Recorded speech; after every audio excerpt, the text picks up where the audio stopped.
मैं अध्यक्ष जी बहुत धन्यवाद देना चाहता हूं आपका। मैं माननीय सदस्य एन.के. प्रमाचंद्रन जी ने जो कहा और माननीय सदस्यों ने जो कहा, मैं उससे अपनी बात को जोड़ता हूं।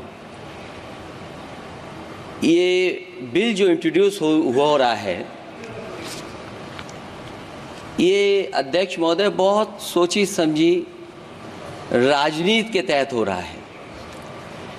अध्यक्ष महोदय, जब लोकतांत्रिक तरीके से चुने जाने की पहले से प्रक्रिया है तो उसको नॉमिनेट क्यों किया जा रहा है?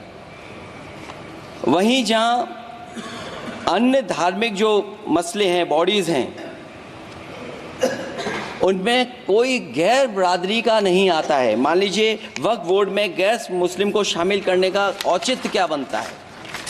और अध्यक्ष महोदय, इतिहास के पन्नों को अगर हम पलटें, अगर आप जिला अधिकारी को सब ताकत दे देंगे, उन इतिहास के पन्नों को मैं नहीं पलटना चाहता हूं कि एक जगह पर एक जिलाधिकारी महोदय ने क्या किया था, उसकी वजह से आज और आने वाली पीढ़ी तक को भी सामना करना पड़ा। अध्यक्ष महोदय, मैं नाम नहीं लेना चाहता हूं। और अध्यक्ष महोदय, सच्चाई ये है कि भाजपा अपने हताश, निराश, आप तो उस कानून चंद कट्टर समर्थकों के तुष्टीकरण के लिए ये बिल लाने का काम कर रही है।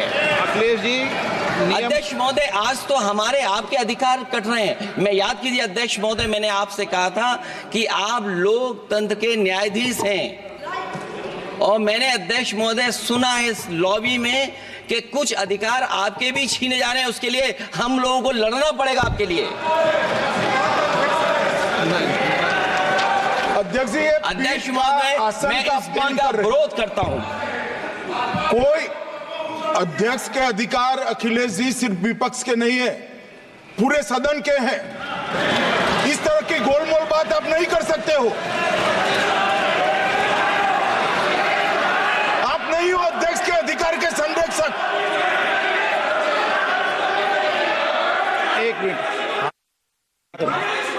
एक मिनट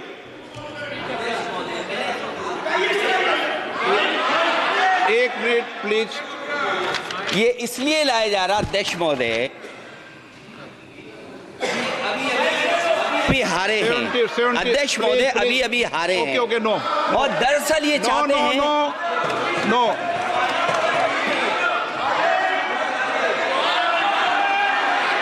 रिकॉर्ड में नहीं जा रहा आपका कुछ भी, रिकॉर्ड में नहीं जा रहा।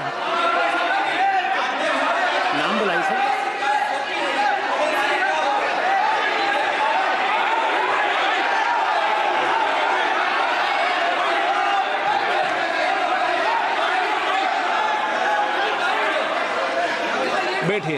बैठिए। माननीय सदस्यगण, please.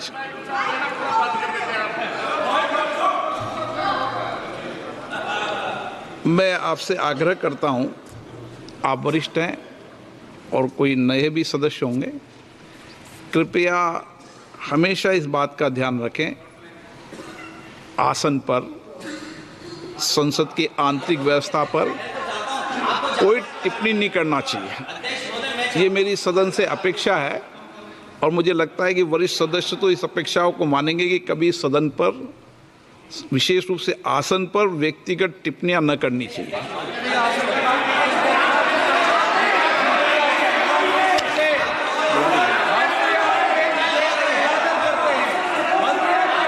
Okay. Kalyan Banerjee,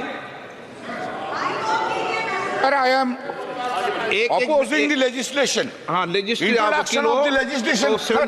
Just first of all, this is beyond the legislative competency of the central government to make this amendment, which touches in respect of the land coming within the 7th schedule. Property is the question which can be decided by only the civil court, but no any authority under which law this power has been given to decide the property, title of the property. How it can be done? Civil law will be taken away. completely contrary to the constitutional morality. This, sir, this bill is intended to, this is a malice, this suffers from malice in law. It's a malicious legislation because this bill is. अभी और लोग बोल रहे हैं, अखिलेश यादव बोल रहे थे वक्फ bill पर थोड़ी चर्चा इस पर भी हम लोग कर लें। उन्होंने कहा कि बड़ी सोची समझी राजनीति और रणनीति के तहत ये बिल लाया गया है। शायद उनका भी इशारा जो है वो चुनाव की ओर हो, आने वाले राज्यों के चुनाव की ओर। उन्होंने भी वो बात उठाई, उनकी पार्टी के रामपुर सांसद ने जो पहले कही थी कि आप कैसे एक मुस्लिम बॉडी के अंदर गैर मुसलमानों को शामिल कर सकते हैं। हर्षवर्धन जी, अखिलेश यादव जो बोले। देखिए, मैं तो समझ नहीं पा रहा हूँ, और मैं कल से पढ़ रहा था तो कुछ मेरे पास जानकारी है, मैं वो बताता हूँ। तुर्की ने 1923 में वक्फ संपत्तियों का राष्ट्रीयकरण कर दिया, यानी कोई वक्फ बोर्ड नहीं रह गया, सबको ध्वस्त कर दिया। अब तुर्की से ज्यादा मुसलमान हमारे सेकुलर नेता हैं। 1947 में सीरिया उसने नेशनलाइज कर दिया सारा का सारा, 47। मिस्र, इजिप्ट 1952 सब कर दिया, कुछ छोड़ा नहीं। 1956 ट्यूनीशिया, उन्होंने भी कर दिया। नेशनलाइज का मतलब बता दीजिए ना, सरकार की सरकार ने ले लिया, ले ली।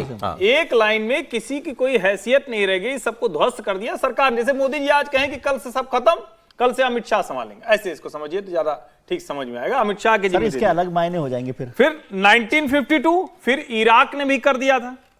1979 जो ईरान में रिवॉल्यूशन हुआ था जिसमें खोमैनी साहब आए थे, तो उन्होंने भी आने के बाद यही कर दिया। अब उनसे ज्यादा मुसलमान हमारे नेता हो गए। और 1979 में ही पाकिस्तान की सरकार ने भी वक्फ का नेशनलाइजेशन कर दिया था। उससे आगे की पाकिस्तान में भी कॉन्सेप्ट नहीं है, नहीं, सरकार की संपत्ति है। यहीं पे मुल्ला मौलाना की संपत्ति है। मुल्ला मौलाना यहां सरकार से ज्यादा किसी और से ज्यादा है, और जगहों पे नहीं है। और मैं तो कह रहा हूं ये कैसे संभव है भाई? अल्पसंख्यक कल्याण मंत्रालय भी है और वक्फ बोर्ड भी है। क्यों दोनों पैरेलल कैसे सरवाइव कर सकते हैं? दोनों का काम तो भला करना है मुसलमानों का। और अगर कोई संपत्ति कोई दे रहा है कि अल्लाह के काम के लिए, मुसलमान काम के लिए, तो अल्पसंख्यक कल्याण मंत्रालय को दे। मैं तो कह रहा हूं सरकार से ये बिल लाना ही नहीं चाहिए, सीधे सीधे आप इसको अल्पसंख्यक कल्याण मंत्रालय में डालिए।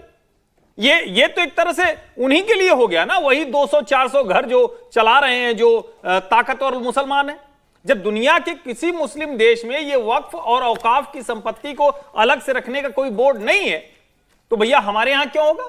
हमारे यहां ज्यादा, जिसको कहते हैं कि नया मुल्ला ज्यादा उस तरह से हो गया। 40 संशोधन नहीं हो पा रहे हैं, आप कह रहे हैं उसको नेशनलाइज कर दें। अरे इसीलिए तो ना, क्योंकि आपको कोई भी चीज जो है ना, वो समस्या है तो क्या करेंगे? समस्या बचाए रखेंगे उसको, आपको उसको जड़ से समाप्त करना पड़ेगा।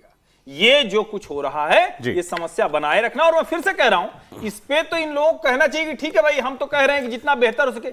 मुसलमानों की संपत्तियां इतनी होने के बावजूद अगर वो गरीब है, अगर वो अच्छी स्थिति में नहीं है, अगर वो हर रिपोर्ट में सबसे नीचे है, और अल्पसंख्यक कल्याण मंत्रालय को उनको कुछ रुपया देना पड़ता है, तो इसका मतलब है कि वक्फ बोर्ड और जितने ऐसे बोर्ड हैं वो अपना काम नहीं कर रहे हैं।